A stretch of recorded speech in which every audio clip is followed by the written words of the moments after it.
नमस्कार, आप देख रहे हैं कच्चा चिट्ठा और मैं हूं आपके साथ राजप्रीत कौर। आम आदमी पार्टी के कर्ता धर्ता अरविंद केजरीवाल बुरी तरह से फंसे हुए हैं और चारों तरफ से अब वो सवालों से घिर गए हैं और अब समझ में नहीं आ रहा कि आखिर केजरीवाल करे तो करे क्या। एक तरफ केजरीवाल सोच ही रहे थे कि आगे का प्लान क्या बनाया जाए। ऐसे में उनके लिए एक और बुरी खबर सामने आ गई है और केजरीवाल की बोलती बंद हो गई है। लोकसभा चुनाव की तैयारियों में जुटे केजरीवाल को उस वक्त जोरदार झटका लगा जब केजरीवाल के खिलाफ लोग सड़क पर उतर आए और अपनी मांगों को पूरा करने के लिए नारेबाजी करने लगे। तो क्या कुछ है पूरा मामला और कैसे केजरीवाल बुरी तरह से फंस गए हैं, इसी का पूरा कच्चा चिट्ठा खोलेंगे। केजरीवाल के सिर पर नई मुसीबत, सड़कों पर केजरीवाल के खिलाफ विरोध, एमसीडी दफ्तर के बाहर विरोध प्रदर्शन, विरोध से दिल्ली में सियासी बवाल। दिल्ली में सरकार चला रहे केजरीवाल वादे तो बहुत बड़े बड़े करते हैं, लेकिन जब उनको हकीकत में बदलने की बारी आती है तो वो हजार तरह के बहाने बनाते हैं। लेकिन ऐसे में केजरीवाल के सिर पर एक ऐसी मुसीबत आ गई है जिसने उन्हें बुरी तरह से फंसा दिया है। दरअसल अरविंद केजरीवाल सरकार के स्वामित्व वाली दिल्ली नगर निगम यानी एमसीडी ने 10 जनवरी से राजधानी में अब दिल्ली हो रही है साफ कैंपेन का आगाज किया है। एमसीडी की मेयर ने बताया कि इस कैंपेन का आगाज चांदनी चौक से किया गया है, लेकिन केजरीवाल सरकार के इस अभियान को पहले ही दिन जोरदार झटका लग गया।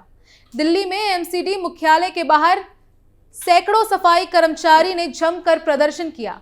बताया जा रहा है कि करीब 500 सफाई कर्मचारी दिल्ली नगर निगम की गेट पर जमा हुए थे। इन सभी सफाई कर्मियों ने यहां जबरदस्त प्रदर्शन किया। सफाई कर्मचारी एमसीडी के ऑल यूनियन कोर कमेटी के बैनर तले यहां प्रदर्शन करने पहुंचे थे। ठंड में इन सफाई कर्मियों ने अपनी शर्ट उतार कर यहां प्रदर्शन किया। ये सभी प्रदर्शनकारी अपने पेंडिंग पड़े एरियर और उनकी सेवा को नियमित किए जाने की मांग कर रहे थे। पुलिस की बैरिकेडिंग के बावजूद सफाई कर्मियों ने सड़क पर ट्रैफिक को रोकने की कोशिश भी की, जिससे वहां कुछ समय के लिए जाम की स्थिति बन गई और केजरीवाल की टेंशन बढ़ गई। एमसीडी दफ्तर के बाहर प्रदर्शन कर रहे लोगों में कई दिव्यांग और बुजुर्ग लोग भी शामिल थे। यहां सभी मिंटो रोड पर मौजूद एमसीडी मुख्यालय के बाहर अपनी मांग को लेकर धरने पर बैठ गए। इसी वजह से एमसीडी के नजदीक जाम लग गया। अपनी सेवा नियमित किए जाने और एरियर की मांग के अलावा वर्करों ने अपनी एक और अहम मांग इस प्रदर्शन के जरिए रखी है। प्रदर्शनकारी सफाई कर्मियों ने मांग उठाई है कि कोविड-19 महामारी के दौरान जिन कर्मचारियों की मौत हो गई, उनके आश्रितों को नौकरी दी जाए। कर्मचारियों के यूनियन ने चेतावनी दी है कि अगर उनकी मांगें पूरी नहीं होती हैं, तो शहर में व्यापक तौर पर विरोध प्रदर्शन किया जाएगा। एमसीडी दफ्तर के बाहर प्रदर्शन करने वाले सफाई कर्मियों की नाराजगी केजरीवाल सरकार से थी। सफाई कर्मियों का कहना है कि अधिकारी उनकी बात नहीं सुनते हैं। इनका कहना है कि केजरीवाल सरकार ने चुनाव से पहले उन्हें नियमित करने का वादा किया था, लेकिन अभी तक वो पूरा नहीं हुआ है। प्रदर्शनकारी कर्मचारियों का कहना है कि सभी निगम कर्मचारियों को कैशलेस मेडिकल कार्ड दिया जाए, जिससे मुफ्त में उनका इलाज संभव हो सके। मीडिया रिपोर्ट्स के मुताबिक कांग्रेस ने सफाई कर्मियों के इस प्रदर्शन का समर्थन किया है। इससे पहले दिल्ली में साफ सफाई को लेकर आज से शुरू हुए अभियान अब दिल्ली हो रही है साफ को लेकर एमसीडी की मेयर शेली ओबरॉय ने कहा था कि आज से मुख्यमंत्री अरविंद केजरीवाल के नेतृत्व में अब दिल्ली हो रही है साफ अभियान की शुरुआत हो रही है। ये अभियान मार्च के पहले हफ्ते तक चलेगा। हम सभी ग्राउंड जीरो पर उतरकर लोगों की शिकायत ऑन द स्पॉट दूर करेंगे। वैसे ये पहली बार नहीं है जब केजरीवाल मुसीबत में घिरे हैं। इससे पहले कई तरह के घोटाले के आरोप केजरीवाल पर लगे हैं और ईडी लगातार उन्हें बुलावा भेज रही है, लेकिन केजरीवाल अपनी जिद पर अड़े हुए हैं। लेकिन आपको बताते हैं कि आखिर केजरीवाल कब कब अपनी लापरवाही की वजह से लोगों को मौका दे चुके हैं उन पर सवाल उठाने का। अभी हाल ही में दिल्ली के सीएम केजरीवाल पर कुछ ऐसे आरोप लगे जिन्हें सुनकर आप भी शॉक हो जाएंगे। दरअसल ठंड के साथ साथ पिछले कुछ दिनों में धुंध की चादर भी बढ़ी है, लेकिन इससे निपटने के इंतजाम भगवान भरोसे है। लापरवाही का अंदाजा इसी बात से लगाया जा सकता है कि जिस स्मॉग टावर का उद्घाटन 2021 में दिल्ली के सीएम अरविंद केजरीवाल ने प्रदूषण से लड़ने के लिए किया था, वो कुछ दिनों से बंद पड़ा है। मीडिया रिपोर्ट्स के मुताबिक कनॉट प्लेस में मौजूद इस टावर को लगाने में 23 करोड़ रुपए खर्च हुए थे, लेकिन दिसंबर 2023 की सैलरी का भुगतान न होने और दिल्ली सरकार की ओर से नौकरी की कोई लिखित गारंटी नहीं मिलने के कारण इसके संचालन में लगी कंपनी के कर्मचारियों ने अब इसे लॉक कर दिया है और अब इस टावर ने काम करना बंद कर दिया है। विबग्योर कंसल्टिंग नाम की एक कंपनी ने 13 स्टाफ के पास इस मॉक टावर के संचालन का काम सौंपा गया था। यहाँ काम पर लगे इस कंपनी के कर्मचारियों में से एक महिपाल बिष्ट ने बताया कि ये टावर दिल्ली प्रदूषण नियंत्रण समिति और नेशनल बिल्डिंग कंस्ट्रक्शन कोऑपरेशन के अधीन है और हमारी कंपनी विबग्योर कंसल्टिंग इस टावर का संचालन कर रही है, लेकिन पेमेंट की वजह से अप्रैल 2023 में भी टावर का संचालन बंद कर दिया गया था। कर्मचारी ने आगे बताया कि नवंबर 2023 में इस टावर को शुरू करने के लिए सुप्रीम कोर्ट की तरफ से दिल्ली सरकार को फटकार पड़ने के बाद हमें डीपीसीसी की ओर से बुलाया गया और 8 नवंबर को हमने टावर फिर से चालू कर दिया, लेकिन बाद में हमें समय पर वेतन नहीं दिया गया। हमारा दिसंबर का वेतन अभी तक नहीं दिया गया है। इसके अलावा हमारी कंपनी को दिल्ली सरकार से कोई नौकरी की पुष्टि नहीं मिली है। ऐसी स्थिति में हमारे पास इस टावर को बंद करने का ही विकल्प बचा था।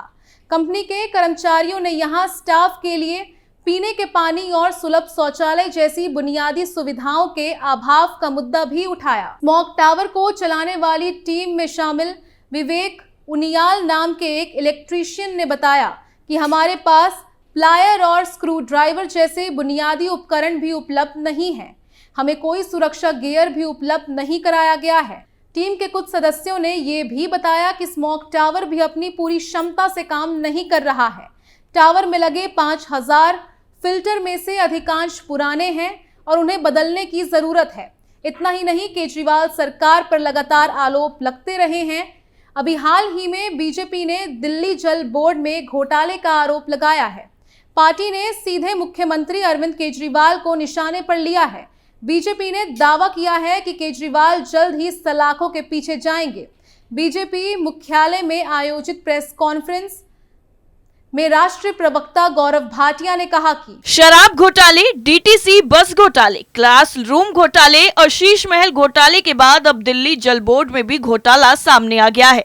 उन्होंने कहा कि भ्रष्टाचार के पीएचडी होल्डर केजरीवाल इन सब घोटालों के किंगपिन हैं, लेकिन अगर उन्हें लगता है कि वो संवैधानिक पद पर बैठकर घोटाले पर घोटाला करते रहेंगे और जांच एजेंसी चुप रहेगी तो ऐसा नहीं होगा। केजरीवाल को इस गुमान में नहीं रहना चाहिए और वो दिन दूर नहीं है जब अपने तमाम भ्रष्टाचार के लिए अरविंद केजरीवाल भी सजा पाएंगे और जेल की सलाखों के पीछे होंगे। उन्होंने अरविंद केजरीवाल से मुख्यमंत्री पद से इस्तीफा देने की भी मांग की। दिल्ली जल बोर्ड में घोटाले का आरोप लगाते हुए गौरव भाटिया ने कहा कि 10 सीवेज ट्रीटमेंट प्लांट को 2 कैटेगरी में बांटा गया है। पहली कैटेगरी में केवल अपग्रेडेशन होना था और दूसरी कैटेगरी में क्षमता बढ़ाने का काम होना था। 2022 में दिल्ली जल बोर्ड ने इसके ठेके दिए, जिनकी कुल वैल्यू 1948 करोड़ रुपए के आसपास थी, जबकि इसकी अनुमानित लागत सिर्फ 1500 करोड़ रुपए थी। इसका सीधा मतलब है कि इसमें इनकी तरफ से खुद ही लगवाए गए एस्टीमेट में 30% की वृद्धि करके ठेके दिए गए। उन्होंने कहा कि इन 10 प्रोजेक्ट के लिए 10 डीपीआर बननी थी, लेकिन 2 ही बनवाए गए और इसे सभी 10 पर लागू कर दिया गया और इस तरह के मूल्यांक बढ़ाकर और अपने लोगों को ठेका देकर 450 से 500 करोड़ रुपए के आसपास का ये घोटाला किया गया। दिल्ली जल बोर्ड ठेकेदार संघ के महासचिव विनय मंगला ने कहा कि बकाये का भुगतान ना होने के कारण ठेकेदार हड़ताल पर हैं। उन्होंने दावा किया कि लगभग 1150 ठेकेदार तब तक अपना काम बंद रखेंगे जब तक सभी को भुगतान नहीं किया जाता। उन्होंने कहा कि ये एक खुली हड़ताल है और हम उम्मीद कर रहे हैं कि ये 1 सप्ताह तक चलेगी। यानी कुल मिलाकर केजरीवाल चारों तरफ से बुरी तरह से घिरे हुए हैं और रोज कोई ना कोई मुसीबत उनके गले पड़ती रहती है। अब देखना होगा कि इस मामले में केजरीवाल की सरकार क्या एक्शन लेती है और कैसे कर्मचारियों को न्याय दिलाती है। कच्चा चिट्ठा में फिलहाल के लिए बस इतना ही। बाकी खबरों के लिए देखते रहिए कैपिटल टीवी। नमस्कार।